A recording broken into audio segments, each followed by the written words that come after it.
प्रवर्तन निदेशालय के अधिकारी आज उत्तराखंड कांग्रेस नेता और पूर्व मंत्री हरक सिंह रावत के घर की तलाशी लेंगे। उत्तराखंड और दिल्ली एनसीआर क्षेत्र में कुल 10 स्थानों पर निरीक्षण चल रहा है। सरकारी सूत्रों से पता चला है कि ये छापेमारी वन घोटाले से जुड़े मनी लॉन्ड्रिंग मामले में की जा रही है। हालांकि ईडी के अधिकारी दिल्ली, देहरादून और चंडीगढ़ में जांच कर रहे हैं।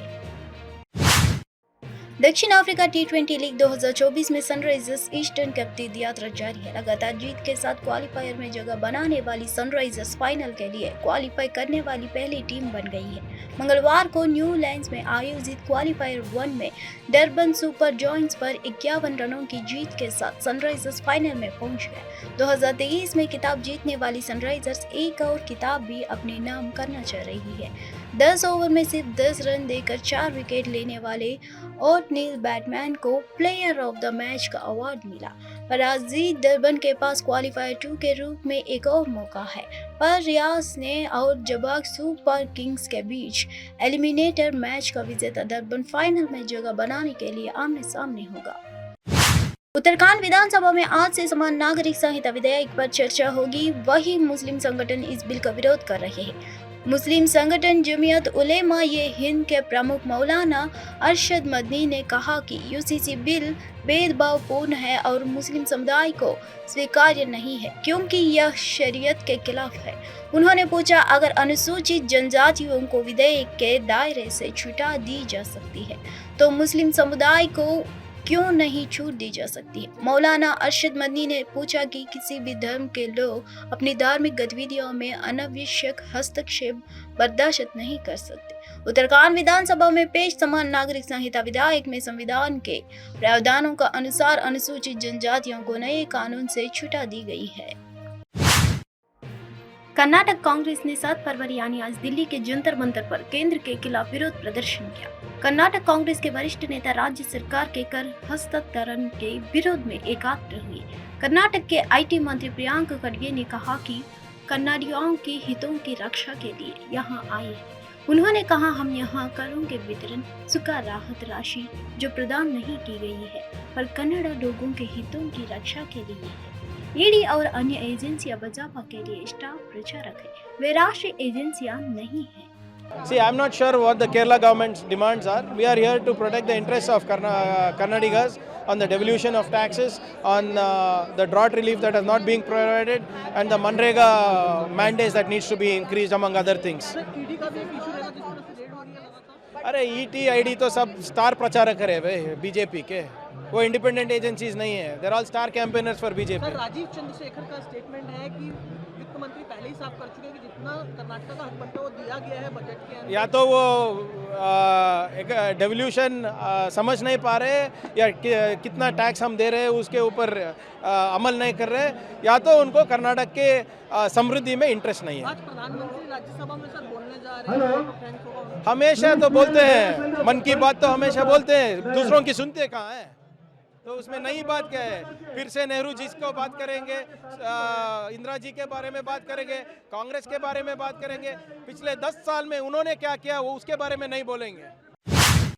कर्नाटक भाजपा के सांसदों ने 7 फरवरी को कर्नाटक सरकार के खिलाफ संसद में गांधी प्रतिमा के सामने विरोध प्रदर्शन किया। यह विरोध प्रदर्शन कर्नाटक सरकार द्वारा धन के कथित दुरुपयोग को लेकर किया गया था। विशेष रूप से कर्नाटक भाजपा सांसदों का विरोध उसी दिन हुआ जब कर्नाटक कांग्रेस कर हस्तांतरण को लेकर केंद्र के खिलाफ विरोध प्रदर्शन कर रही है। प्रदर्शन पर बोलते हुए बीजेपी सांसद लहर सिंह ने कर्नाटक की कांग्रेस सरकार पर भ्रष्टाचार में शामिल होने का आरोप लगाया और आरोप लगाया कि सरकार प्रशासन ठीक से नहीं चल रही है। कांग्रेस भ्रष्टाचार में लिप्त है और प्रशासन ठीक से नहीं चल रही है। वे आंतरिक विवादों के कारण यहां आए हैं। डीके शिव कुमार मुख्यमंत्री बनना चाहते थे, लेकिन ऐसा नहीं कर सके। अतिरिक्त संघर्ष के कारण वे सोनिया गांधी और राहुल गांधी के खिलाफ यहां आए हैं, क्योंकि वह मुख्यमंत्री नहीं बन सके। कर्नाटक के भाजपा सांसद लहर सिंह ने कहा है, हमारा ये मुद्दा है कि कांग्रेस भ्रष्टाचार में लिप्त है और प्रशासन सही रूप से नहीं चला रही है। आपसी झगड़ों की वजह से वो यहाँ आए हुए हैं। डीके शिव कुमार को मुख्यमंत्री बनना चाहिए तो नहीं बन सका, उसके अंदर के अंतर विरोध की वजह से ये परिणाम हो रहा है। और ये आए हैं, ये मैं समझता हूँ कि सोनिया और राहुल के विरुद्ध में आए हैं कि वो मुख्यमंत्री नहीं बन सका डीके शिव कुमार, तो इनका आपसी झगड़े का ये इस वजह से यहाँ ये प्रदर्शन कर रहे हैं। इनका कोई हमारे से कोई झगड़ा नहीं है, इनका आपसी झगड़ा है, लेकिन हमारे पर ये थोपना चाहते हैं। ये हमारा कर्नाटक का कांग्रेस सरकार आने के बाद उधर क्या हो रहे हैं, वो गारंटी के कारण उनका वो सारे पैसा उसमें खर्च हो रहा है।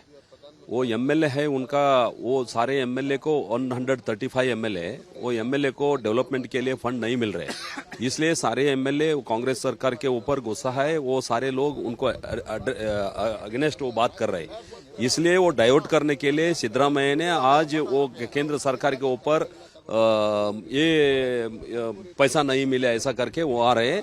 लेकिन हम बोलते पहले उनको ग्रांट इन एड में 61,000 करोड़ मिला था 10 साल में, कब मनमोहन सिंह था उसी टाइम। उसके बाद 2014 से 2024 तक हमारे सरकार आने के बाद उनको 243% ज्यादा हमारे फंड दे दिया उसको, और टैक्स डेवलेशन में भी ऐसा हुआ, 243% ज्यादा दे दिया। ये चिपके उन्होंने अलग लोगों को दिशाभूल करने के लिए यही प्रोटेस्ट कर रहे हैं। इसके अगेंस्ट हम यहाँ महात्मा गांधी के स्टेच्यू के इधर प्रोटेस्ट कर रहा हूँ। Though Congress Sarkar taking all facilities from Karnataka, still they are accusing that we are not giving any GST or not supporting from the central. Actually, they are telling all sorts of lie on the Modi Sarkar just because to appease the central Congress leaders. But they have given so many ashvasanas regarding all freebies and all, but they are not able to give it because there is no fund.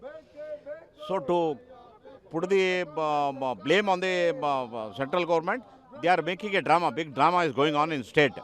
So we want to intimate our people through the media that they are doing all false allegation, though entire the nation and the world is appreciating Modi's work. But in spite of that, they are making all false allegation only because it is an election period, and they got a clean message that Modi is going to come back again. So they want to stop. It will never happen.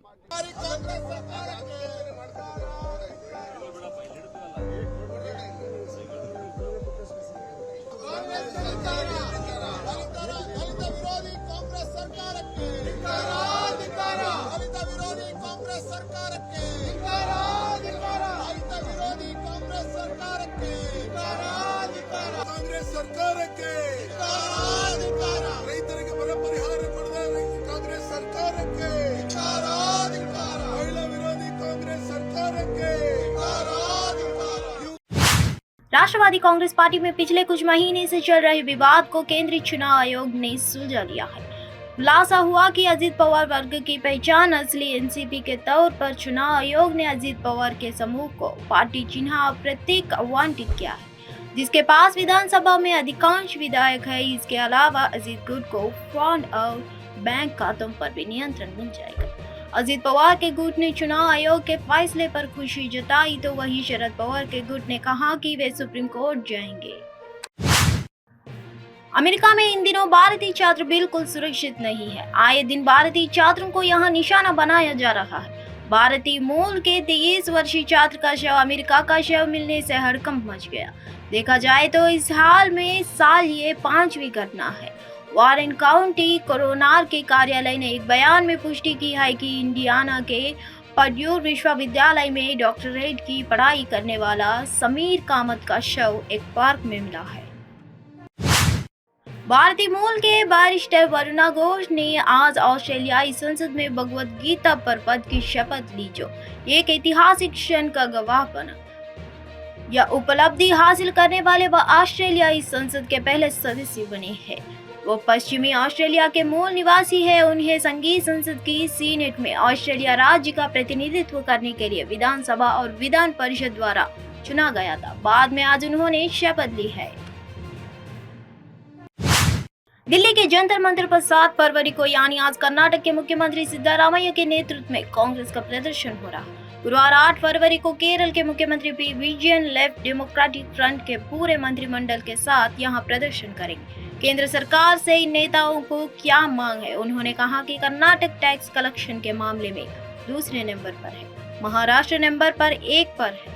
इस साल कर्नाटक ने tax के रूप में 4.20 लाख करोड़ रुपए का योगदान दिया है। केंद्रीय मंत्री किशन रेड्डी ने कहा कि चल्लापल्ली टर्मिनल के उद्घाटन के लिए मोदी को आमंत्रित किया जाएगा। किशन रेड्डी ने सिकंदराबाद रेलवे स्टेशन के आधुनिकीकरण के कार्यों का निरीक्षण किया है। केंद्र सरकार 715 करोड़ रुपए से सिकंदराबाद रेलवे स्टेशन के विकास के लिए काम कर रही है। उन्होंने याद दिलाया कि प्रधानमंत्री मोदी ने पिछले साल इन कार्यों का शिलान्यास किया। उन्होंने कहा कि 3 चरणों में काम किया जा रहा है। प्लेटफॉर्म 1 पर मल्टी लेवल कार पार्किंग के निर्माण कार्य का निरीक्षण किया गया है। उन्होंने कहा कि सिकंदराबाद रेलवे स्टेशन का काम बहुत कम समय में तेजी से किया जा रहा है। उन्होंने कहा कि नए स्टेशन का आकार हवाई अड्डे जैसा होगा। उन्होंने कहा कि यात्रियों को बिना किसी परेशानी के काम किया जा रहा है।